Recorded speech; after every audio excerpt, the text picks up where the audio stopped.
So my sophomore year at Mississippi State, man, I faced hard adversity, man. I faced some life-changing adversity. I had double hip surgery. Oh my God. My sophomore year of college. And you know what I mean? And that was the first time in my life where I started to like really, really see myself outside of being a basketball player. Like, man, this could be over at any moment, right? So I was out an entire season, an entire year. I had to rehabilitate my hips. So I had a chance and an opportunity to do a lot of thinking within that year.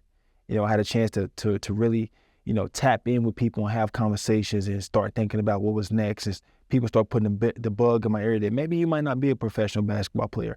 And if that's the case, then what's next?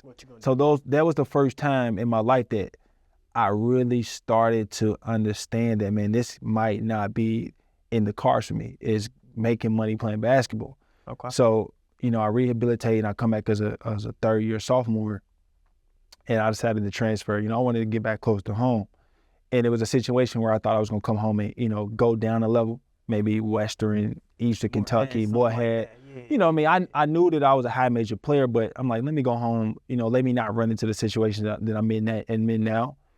Go to a school where I know I'm going to be the guy. Yeah. And then, man, I get an opportunity, man, to meet with Hall of Fame head coach Coach Calipari, and just through some connections in the way that even came about, man, this is just blessing from God. So I get a chance to meet with him, sit in his office, and we sitting side by side just like you and I. Also, well, he's actually sitting across from me at his desk. Right. And he looks me in the face and he says, listen, man, I understand you could play.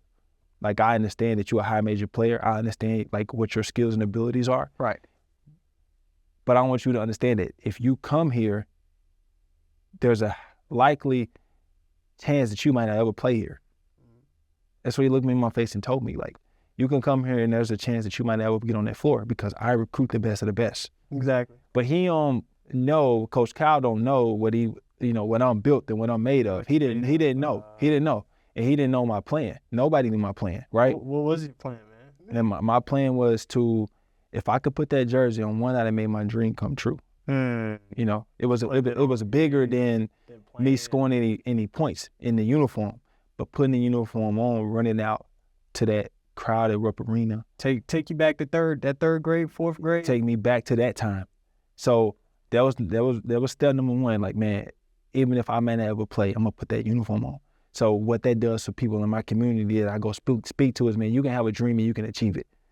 Two, the network, the people that come across this university, this program, the people that I'm gonna be able to meet, the people that I'm gonna be able to That's true. To make connections with is, you might not get that in any other program in the country. You know what I mean? So you got that aspect.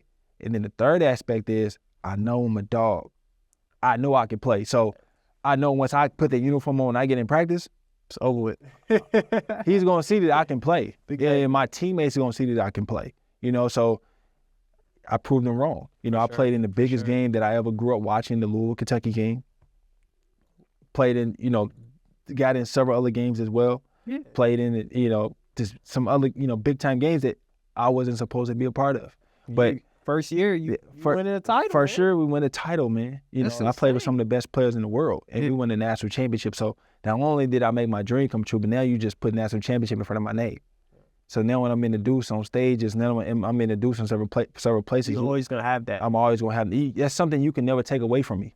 Is I'm a national champion. You can never take that away from me. I experienced that. That's that's crazy. The story itself is crazy. You know what I mean? So like a lot of people, but when I told people, including my parents and some of my people that I look to for advice, said, don't go to Kentucky. Why would you go there if the man's telling you you're not gonna play?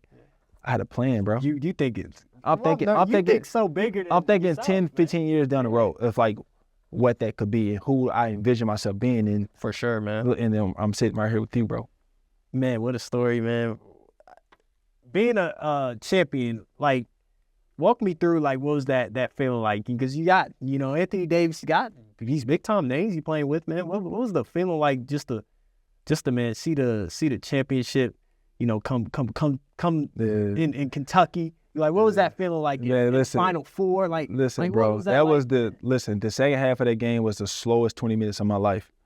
You know what I mean? Like, Your heart was the heart was pounding. And another crazy thing about that is my mom is a diehard Kansas fan. Oh, really? Diehard Kansas fan. Like Kansas? I just got her tombstone back, and there's a Kansas logo on the tombstone. That just lets you know how she's big of a Kansas fan she was. So, Facts. you know, playing against my mom's team in the national championship game, my mom in the crowd in New Orleans, it was crazy. But, you know, when that clock hit zero, confetti came down, the fireworks went off, it didn't seem real.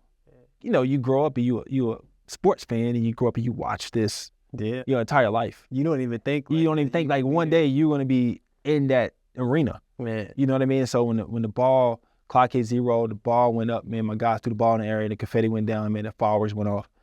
It was a surreal feeling, bro. It's one of those feelings that it's hard for me to articulate to you. Yeah.